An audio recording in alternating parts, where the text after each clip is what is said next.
So, nandito kami sa sasakyan. Kanina pa kami dito, siguro mga 10 minutes. Okay. Nagbook kasi ako ng joyride para doon kay mama. Dahil alam niyo ba mga mams, kanina kasi galing kami sa clinic ni Lola Doc. Pina-check up ko si Kiyo.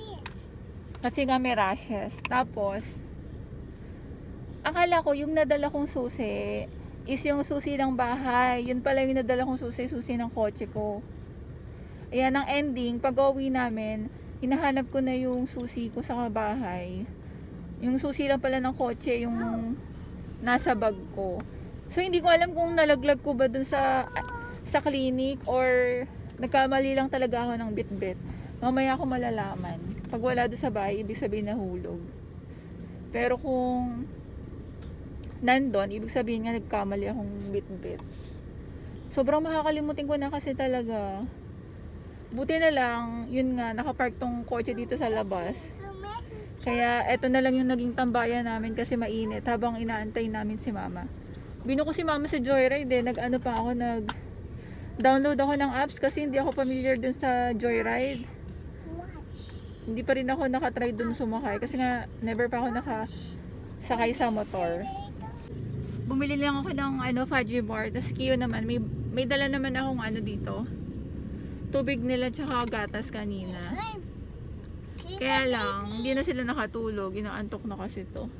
Yan, nag-play na lang sila dito. Laking ginhawa din talaga nitong sasakyan Buti na lang talaga may sasakyan. Say hi! Can you say hi please? Hi! Oh, Judy. Ang dungis na ni kayo, di ba naligo? Say hi!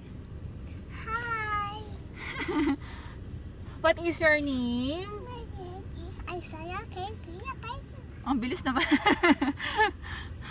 How old are you now? How old are you now, ate? Look at the camera. How old are you now? 2. Very good. Where do you live? I can't see it. Napakas lang naman nun. I live at Quezon City. Parang silly yung kanya What is your baby brother's name? Kia. Very good. That's Kia. Bautista. Very good. Kia Bautista. That's Kia. Busy! Oh. Out. Yan, may rashes kasi yung mukha ni Kiyo Yan After ni Kate magka HFMD, di ba 2 weeks yun? Pero yung niya kasi parang 1 week lang yung rashes ni Kate. Tapos nagsama na sila ni Kiyo. Tapos November 24 yun nilagnat din nun si Kiyo. Tapos sinabi ni Doc na baka nahawa nga si Kiyo, kaya pinag-allergid siya. So nag-allergid siya hanggang kahapon. Pero ayun nga, nag-decide ako na ipa-check up siya kasi nga kadalasan yung HFMD is 2 weeks lang tumatagal. Sa kanya lagbas na. Baka mamaya delikado naman yung araw-araw ko siya papainumin ng Allerkid kasi sabi ni Doc hanggang may rashes painumin ko. So parang sobra na sa 2 weeks kaya parang ang sama naman nun sa katawan niya kung puro gamot siya, kaya yun nga, pina-check up na namin siya. Tapos sinabi ni Doc doon daw pumunta sa derma. Tapos ayun, niresetahan lang si Kiyo ng ng pamahid sa niya, sa rashes niya. For 1 week lang naman. Ayun nga, sabi niya HFMD pa rin to. Wala lang siya sa bibig tsaka sa kamay, tsaka sa paa, wala talaga. Lagi na lang siyang bumabalik dito sa tuhod. Minsan kasi wala na yun, minsan naman may araw pala yun na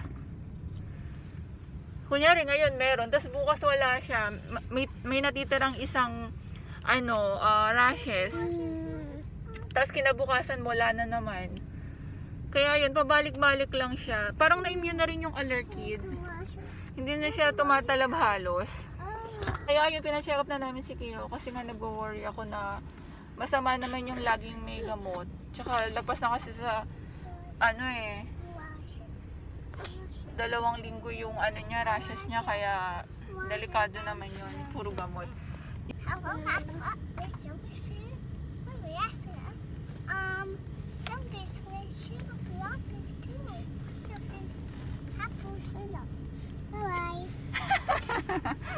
So cute, ate. Time check, 3 o'clock na. Parang ano na kami dito ata. 30 minutes na kami siguro dito.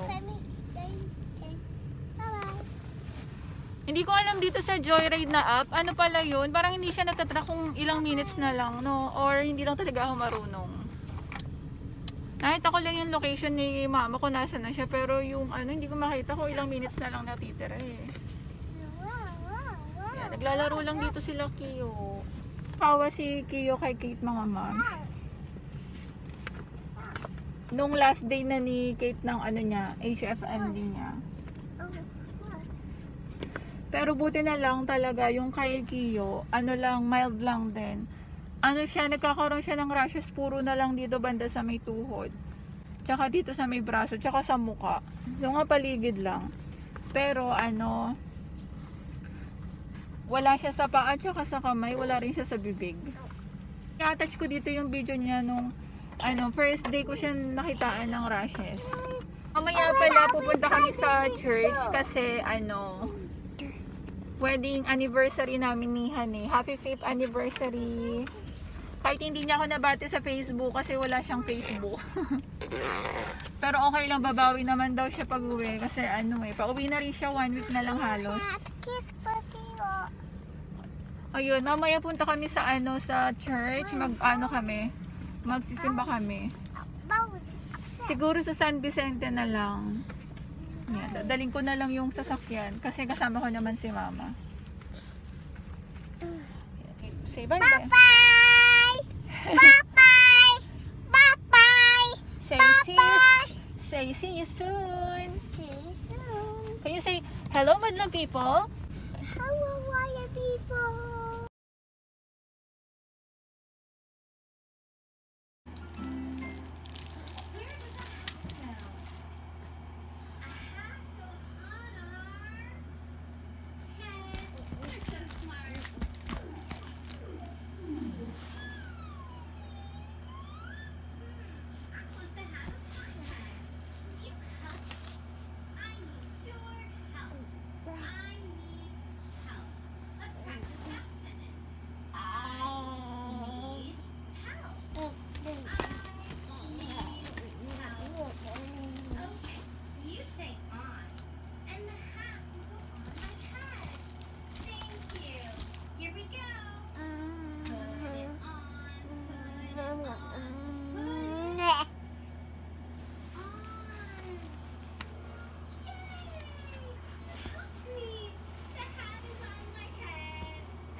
Do more? Let's do more.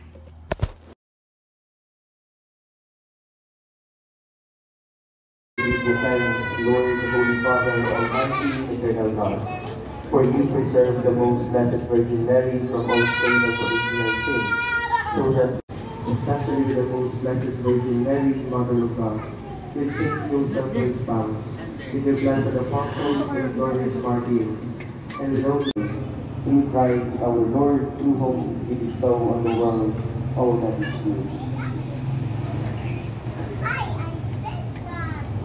That through prayer and penance, the world will enter an age of peace.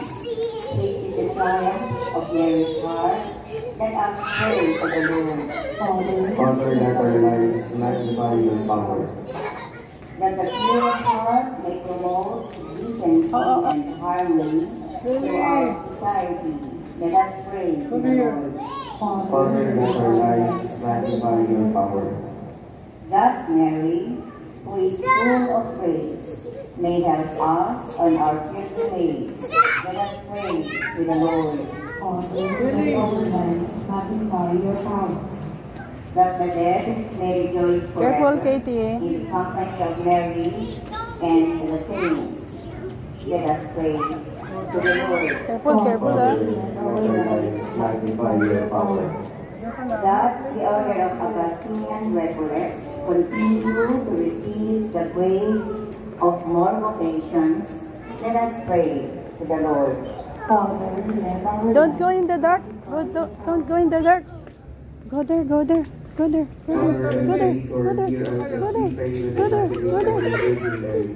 Pray them before the world was to be the mother of Jesus, your Son, who lives and reigns forever and ever. Amen.